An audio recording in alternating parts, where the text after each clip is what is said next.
또 존귀한 자입니다. 사랑합니다. 축복합니다. 5월 가정의 달 하루하루를 어떻게 지내고 계십니까? 5월 달을 맞으면 여러 가지 기념일이 있기 때문에 마음에 부담도 있기도 합니다. 하지만 자녀를 섬기고 부모를 섬기고 부부를 섬기고 가족들을 섬기는 부담은 하나님이 보시기에도 아름다운 일이고 좋은 부담입니다. 좋은 부담이라면 결과적으로 내가 잘 되는 축복의 통로인 줄로 믿습니다. 그렇기에 우리 가정에 있는 가족들을 섬기는 일 부담으로 생각하지 말고 축복으로 알고 기회가 주어졌을 때 더 열심히 섬길 수 있기를 바랍니다.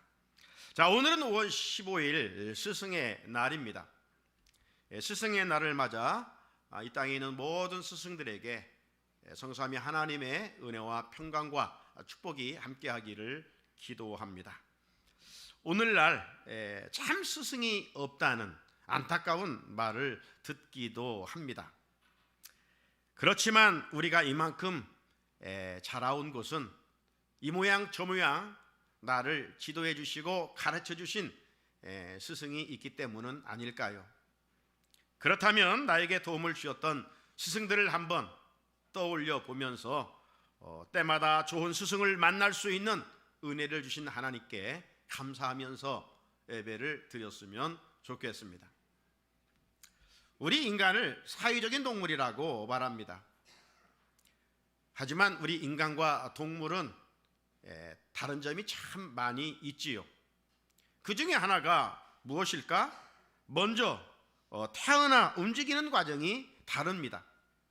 동물들은 태어남과 동시에 바로 걷는 소들을 보십시오. 낳자마자 걷습니다. 그리고 얼마 있지 않아 또 걸어 다닙니다. 하지만 우리 인간은 어떻습니까? 태어나자마자 걸을 수 없고 누워 울기만 하는 것이지요. 그래서 사람은 태어나는 순간부터 타인의 손길이 필요합니다. 의사의 손길, 간호사의 손길이 필요하고 어린아이는 부모의 손길, 부모의 도움이 없이는 살아갈 수가 없습니다. 따라서 사람은 태어남과 동시에 절대적으로 도움이 필요한 존재입니다. 어린아이들이 이 돌을 전후로 해서 한 발자국, 두 발자국 이제 떼면서 걷게 됩니다. 아이가 자라 혼자 걷는다고 부모의 도움이 필요 없습니까? 아니지요. 유치원 졸업하고 초등학교 다닌다고 부모의 도움이 필요 없습니까? 아니지요. 고등학교 졸업하고 대학교 들어간다고 부모의 도움이 필요 없습니까? 아니지요. 부모의 손길은 끝이 없는 것 같아요. 직장에 들어가고 결혼을 했다고 해서 부모의 도움이 필요 없던가요? 아닙니다. 부모의 도움이 절대적으로 필요합니다. 이처럼 사람은 기본적으로 도움을 필요로 하는 존재입니다. 여러분, 일생 타인의 도움을 받고 사는 존재라면 모든 사람은 나를 도와주고 가르치는 일만 스승이라고 할 수가 있습니다. 스승이라고 하는 것은 꼭 학교 교실에서 가르치는 선생님만을 의미하는 것이 아닙니다. 우리 흔히 때로는 아이들에게도 배운다고 하잖아요. 그 순간은 아이들이 나의 스승입니다. 친구에게도 배우고 선후배에게도 배우고 다양한 지인들에게도 배우고 이웃 사람들에게도 배웁니다. 그리고 책과 역사와 여행과 또 자연을 통해서도 배우게 되는 것이지요. 이런 면에서 한 사람에게 일만 스승이 있다는 것입니다. 일만 스승 가운데서도 특별히 나를 아끼고 사랑해 준 선생님들이 계십니다. 그래서 스승의 날이 되면 더 그리워지기도 하고 찾아뵙고 싶은 마음도 앞서게 됩니다.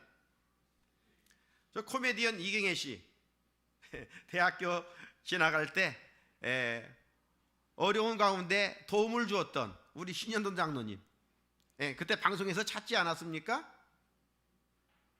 여러분에게는 어떤 좋은 스승이 있습니까? 스승의 날을 맞아 내 인생에 도움을 주신 분들이 있다면 돌아보고 기회가 되면 찾아보면서 감사의 마음도 전했으면 좋겠습니다. 특별히 우리 그리스도인들에게는 신앙교육을 해주신 교회학교 선생님들이 계십니다. 제가 목회자로 사역할 수 있었던 것도 물론 어머님의 하나님께 드림의 그런 기본적인 밑바탕이 있었지만 주일학교 선생님들이 잘 가르쳐 주셨고 잘 배웠기 때문이 아닌가 생각을 해보게 됩니다. 지금 그림으로 보듯이 저희 모교인은 내년이면 100주년이 되는 해입니다. 그래서 이제 교회도 40-50년이 되어감에 따라서 다 허물고 지난주 월요일 날 새성전을 지키기 위하여 기공 예배를 드렸습니다. 시골교회에 무슨 돈이 있겠습니까? 그래서 우리 모교의 출신자들이 집시일반 전국 해외에서까지, 해외에서 어떤 분은 15만 불, 약 1억 7천만 원을 보내왔습니다. 이런 일들로 인해서 지난주 월요일 날 지금 저곳의 교회가 허물어지고 새로운 교회를 짓기 시작을 하게 됩니다. 시골에 교회이지만 목회자가 30명 이상 배출된 정말 우리나라 어느 교회에서도 찾아볼 수 없는 아름다운 교회입니다. 하나님의 남다른 은혜를 입지 않을 수가 없었던 것이지요. 왜 작은 시골 교회에서 이런 많은 목회자들이 배출됐을까? 여러 가지가 이유가 있겠지만 주일학교 선생님들이 정말 열심히였습니다. 열정적으로 한 영혼 한 영혼을 사랑하셨고 예수님의 마음으로 케어해 주신 그런 영적인 돌봄 속에 신앙이 아름답게 잘 자라서 주의 종의 길을 걷는 주의 종들이 많이 배출이 되었습니다. 월요일 날 기공 예배를 드리면서 김재 노회 노회장 목사님이 아마 시골교회에서 30-40명의 목회자가 나온 교회는 정말 찾아볼 수도 없을 것이고 교회 건축을 하는 일에 있어서 모교의 출신자들이 헌금을 하여 교회를 건축하는 교회는 아마 세계 유례상 찾아볼 수 없을 것이다. 이런 칭찬하는 소리를 들어볼 수가 있었습니다. 우리 성도들도 어릴 적부터 신앙생활 하신 분들은 주일학교에서 가르쳐 주신 선생님들이 분명 있을 것입니다. 물론 학교나 주일학교에서 가르쳐줬던 모든 선생님들이 좋은 추억으로 기억되는 것은 아닙니다. 선생님으로부터 상처받은 학생들도 있습니다. 제 친구 중에도 주일학교 때는 학교를 다녔는데 지금은 중소기업하는 친구입니다. 여동생도 사모입니다. 그래 교회를 다니지 않아요. 그래서 만날 때마다 전도를 하지요. 그러면 꼭 하는 이야기가 주일학교 다닐 때 받은 상처 이야기를 합니다. 그래서 교회 다니기가 싫다는 거예요. 그런 면에서 우리 주일학교에서 가르치는 사역자들과 선생님들의 역할과 사명은 너무나도 중요합니다. 영적인 자녀들에게 좋은 상을 심어줄 수 있어야 하겠지요. 고린도서 4장 15절 말씀해 보면 사도 바울은 이렇게 고백합니다. 그리스도 안에서 1만 스승이 있으되 아버지는 많지 아니하니 그리스도 예수 안에서 내가 복음으로써 너희를 낳았음이라고 말입니다. 하나님은 시대마다 교회의 일꾼들을 세우셨고 그 일꾼들을 통해서 가르치도록 하셨습니다. 당시 바울이 교회의 영적 지도자들을 살펴봤을 때 좋은 스승도 있었고 그렇지 못한 스승도 있었던 것 같습니다. 바울은 이런 모든 스승들을 가리켜서 1만 스승이라고 했습니다. 그런데 문제는 1만 스승 중에 아비와 같은 스승은 그리 많지 않았다는 것이죠. 스승을 아버지로 표현했다면 학생은 사랑하는 자녀 아니겠습니까? 그런데 아버지 같은 사랑의 마음으로 자녀를 양육하지 못한 스승들이 있었음을 바울은 보았습니다. 그래서 바울은 하나님의 일꾼으로 부르심을 받고 아버지의 마음을 품고 맡겨진 교인들을 양육하고 목회하겠다는 결심을 가졌던 것이지요. 그리고 결심한 대로 실천하기에 바울은 고린도 교회 성도들을 향해서 그리스도 예수 안에서 내가 복음으로써 너희를 낳았음이라 아비의 심정을 진솔하게 고백하고 있습니다. 사랑하는 성산의 성도 여러분, 교회 공동체는 저처럼 전문적으로 하나님의 말씀을 가르치는 사역자와 그리고 주일학교에서 가르치는 우리 교사들이 있습니다. 먼저 가르치는 일을 맡은 사역자들과 우리 교회학교 선생들이 이 사도 바울의 마음을, 이 사도 바울의 정신을 가져야 되겠죠. 교회학교에서 가르치는 사역의 핵심이 무엇입니까? 교회에서는 세상 뉴스 들어오는 것이 아닙니다. 어떤 경제적인 이야기를 들으러 오는 것도 아닙니다. 세상 돌아가는 이야기 나누려고 오는 것도 아닙니다. 교회학교의 기독교의 교육의 핵심은 예수 그리스도를 가르치고 예수 그리스도를 배우는 것입니다. 학생들의 마음에, 성도들의 심령 속에 예수 그리스도를 각인시키는 것입니다. 그렇지 못한다면 기독교 교육은 실패입니다. 교회학교에서는 복음의 주체이신 예수 그리스도의 십자가와 부활을 가르치고 학생들은 예수 그리스도를 배우고 예수 그리스도의 복음의 핵심인 십자가와 부활을 마음에 각인시켜야 합니다. 그리고 장차 도래해야 할 천국과 지옥도 배우고 가르쳐야 됩니다. 그럴 때 비로소 복음으로 낫다라고 할 수가 있습니다. 뿐만 아니라 교회 안에서 서로 스승이 되어 잘 가르치고 배워야 합니다. 특별히 성경은 진리의 말씀을 가르쳐주는 분들을 기억하고 존중하라고 말씀하고 있습니다. 디모데전서 5장 17절입니다. 잘 다스리는 장로들은 배나 존경할 자로 알되 말씀과 가르침에 수고하는 이들에게는 더욱 그리할 것이니라. 진리의 말씀으로 내 영혼의 나무가 건강하게 자랄 수 있도록 도와주는 가르치는 자들을 배나도 존경하라 말씀하십니다. 이런 면에서 지난 날을 돌아봤을 때 나를 말씀으로 잘 가르쳐 주셨던 분들과 양육해 주신 영적 리더들을 우리가 기억하며 감사할 수 있어야 되겠죠. 그런 분이 교회학교 선생일 수도 있고 또 목회자일 수도 있습니다. 그들은 내 신앙 성장에 도움을 주셨던 분들이 틀림이 없다면 오늘 스승의 날을 맞아 감사하는 마음을 가져봐야 하겠지요. 자, 오늘 본문 말씀을 기록하고 있는 이 마태복음 23장의 말씀은 우리가 읽어볼수록 신앙생활을 대충 해서는 안 된다는 것을 깨닫게 해주는 말씀입니다.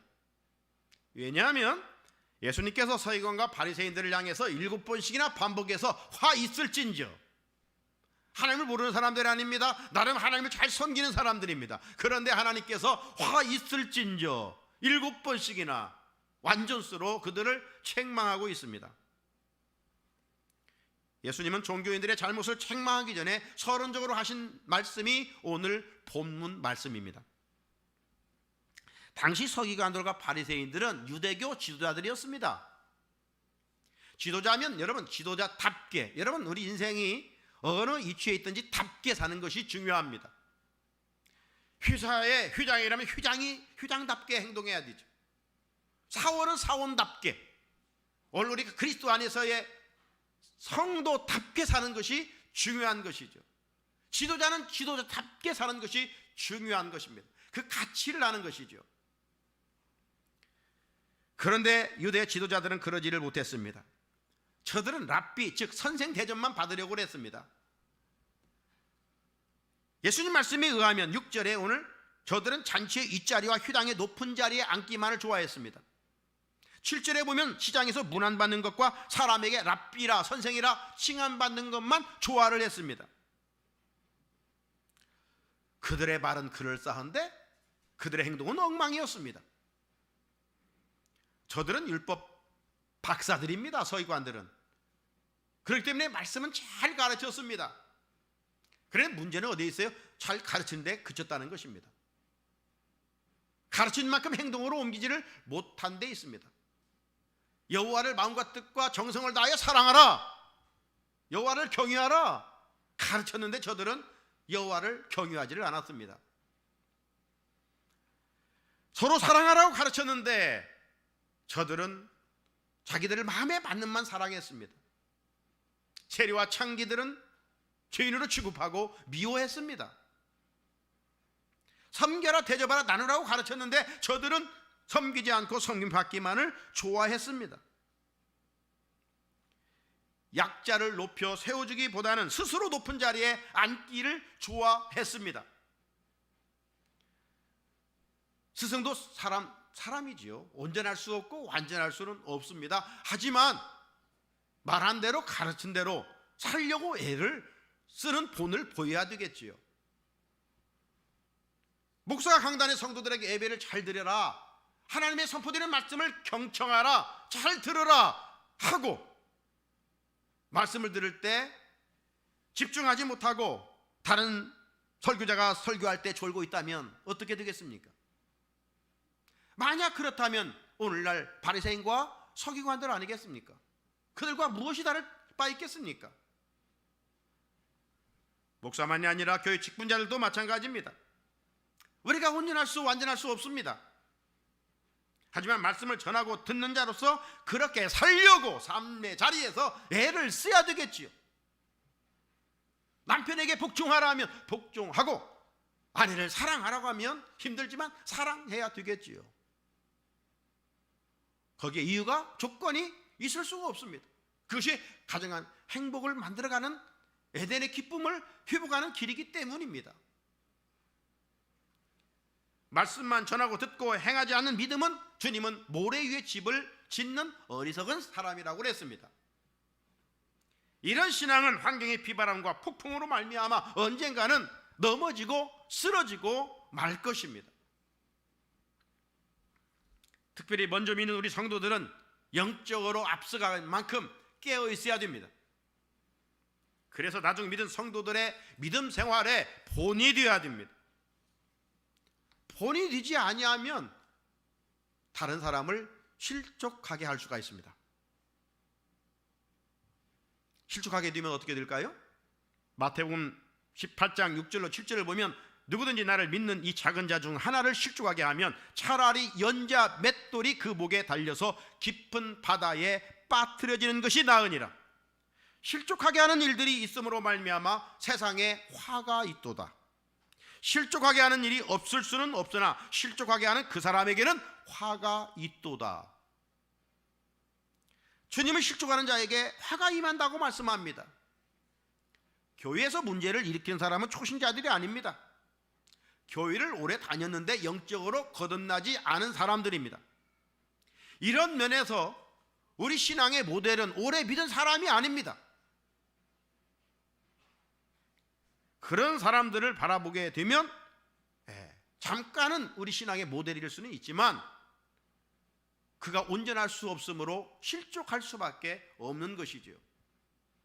그렇다면 성도들에게서 영원한 참 스승은 누구일까요? 우리가 누구를 닮아가기 위하여 애쓰고 힘쓰며 믿음 생활을 해야 할까요? 그 두말할 것도 없이 우리 믿음의 모델이시고 구원자이신 예수 그리스도이십니다. 그분이 우리의 영원한 참 스승이 되시기 때문입니다. 자, 9절 10절 같이 한번 읽어볼까요? 자, 시작. 땅에 있는 자를 아버지라 하지 말라. 너희의 아버지는 한 분이시니 곧 하늘에 계신 이시니라. 또한 지도자라 칭함을 받지 말라. 너희의 지도자는 한 분이시니 곧 그리스도시니라. 아멘. 세상에 일만 스승이 있다고 그랬죠. 아이도 스승일 수도 있고 어른이 스승일 수도 있습니다. 길 가는 사람이 내 스승일 수도 있습니다. 하지만 참 스승은 한 분 예수 그리스도라고 말씀합니다. 참된 스승은요, 일시적인 땅의 것을 가르치는 자가 아닙니다. 영원한 나라 영생을 가르치고 그 나라를 보장해 줄 수 있는 분이어야 합니다. 그렇다면 세상 그 어떤 종교인과 영웅 호걸들이 천국과 영생을 가르쳐 주었고 보장해 주었습니까? 그런 사람은 한 사람도 없습니다. 저들도 그런 나라를 가기 위하여 돌을 닦고 애를 썼을 뿐입니다. 왜 그랬습니까? 저들도 우리와 같은 죄인이기 때문입니다. 그래서 오늘 말씀의 지도자는 한 분이라 선포합니다. 세상에 보면 인격적으로 참 훌륭한 사람들이 많이 있습니다. 그 좋은 분들을 교훈을 받고 또 직접 만나 가르침을 받아 그릇된 길로 가다가 유턴해서 돌아와서 한 분야의 성공의 길을 걷는 이들도 분명 있습니다. 한 분야의 성공에서 훗날 사람을 찾는 사람들을 보면 대부분 어려울 때, 힘들 때 도와주었던 분들을 찾습니다. 네, 그분들은 그의 참 좋은 스승이기 때문입니다. 하지만 저들의 도움은 엄밀히 말하면 땅의 것입니다. 그런 의미에서 그들은 나에게 좋은 스승은 될 수 있지만 영원한 스승, 참 스승은 될 수가 없습니다. 우리에게 영원한 참된 스승은 예수 그리스도 한 분이라고 말씀합니다. 오늘 본 말씀에서 왜 예수 그리스도가 참된 스승이고 영원한 스승인가 두 가지로 말씀하고 있습니다. 첫째는 예수 그리스도는 섬김의 본을 보여주셨기 때문입니다. 11절에 너희 중에 큰 자는 너희를 섬기는 자가 되어야 하리라. 세상에 높임을 받는 자들은 다 스승들 아닙니까? 그래서 세상은 섬김을 받는 사람을 큰 자라고 말하기도 합니다. 그래서 당시 종교 지도자들은 문안받는 것 좋아하고 랍비 선생이라 칭함받는 것을 그토록 좋아했던 것 같습니다. 어찌 저들만 그렇다고 비난할 수가 있겠습니까? 타락한 인간의 이 잠재된 마음에는 이런 DNA가 가득 차 있습니다. 그런데 우리 주님은 창조주 하나님이셨지만 피조물 인간들, 죄인들을 섬기셨습니다.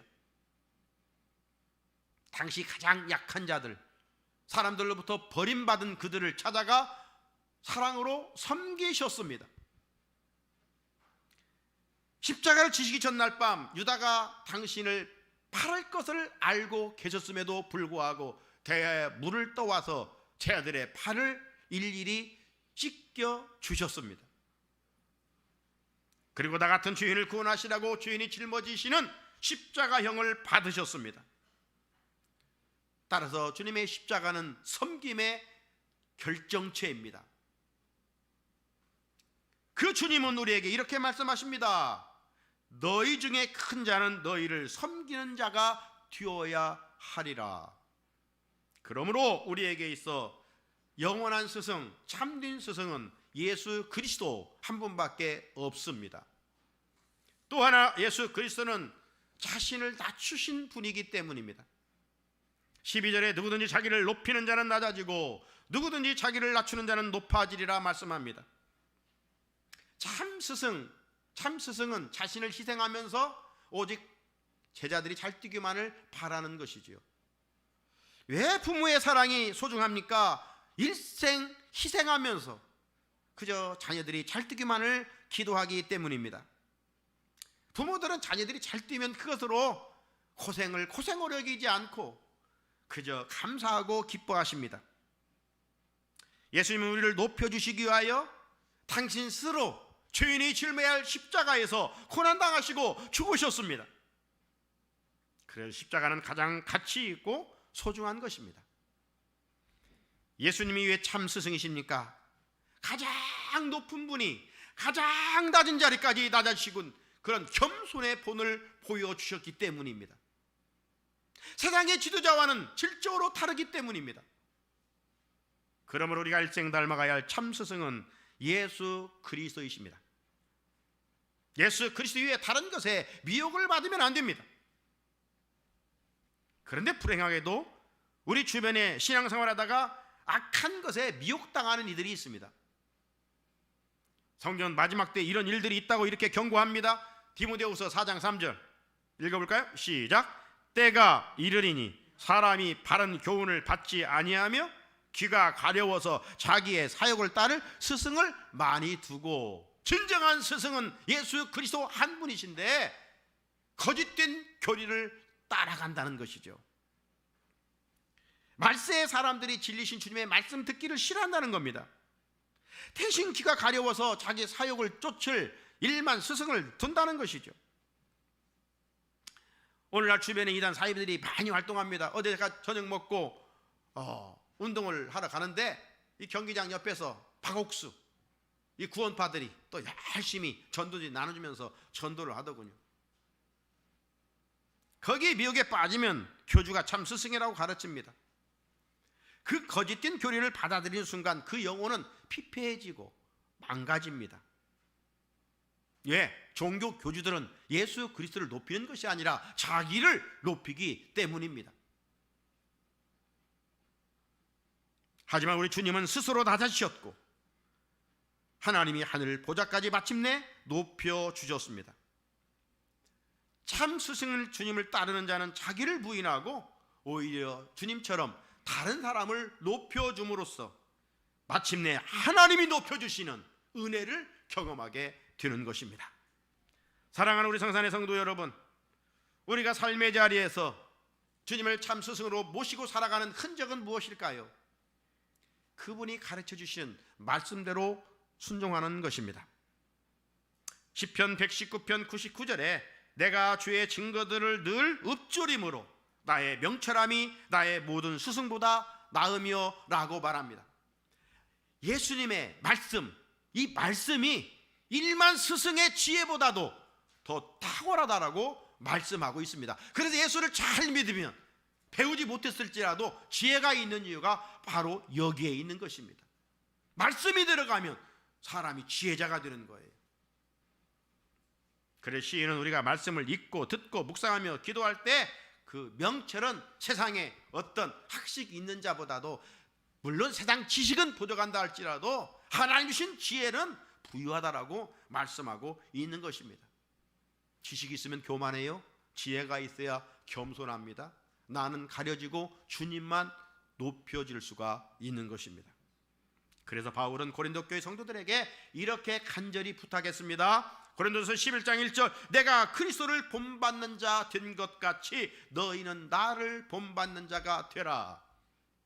1차적으로 우리가 사도 바울을 본받아야 되지만 사도 바울은 예수를 본받은 사람이에요. 그러니까 우리가 진정으로 본받아야 할 자는 참 스승인 예수 그리스도이십니다. 예수님은 가장 큰 분이셨지만 가장 작은 나를 섬겨주셨습니다. 예수님은 가장 높은 분이셨지만 가장 죄인인 나를 섬겨주셨습니다. 그리고 높여주셨습니다. 인생길에서 참 스승이신 예수님 모시고 그분이 가르쳐주신 말씀대로 순종하면서 복된 남은 인생을 살아가는 우리 성산의 성도들이 될 수 있기를 주님의 이름으로 축복합니다. 하나님, 오늘도 스승의 주일을 맞아 나를 가르쳐 주셨던 많은 분들을 한번 생각해 보며 그들을 만날 수 있게 하신 하나님께 감사를 드립니다. 세상에서 학문적으로 가르쳤던 스승들도 있고 교회 밖에서 말씀으로 우리를 양육해 주신 선생님들도 계십니다. 어디에 있든 이 시간 주님 두 손 들어 그들에게 은혜를 내려 주시옵소서. 그들이 가르쳐 준 대로 잘 믿음 안에 자라가는 제자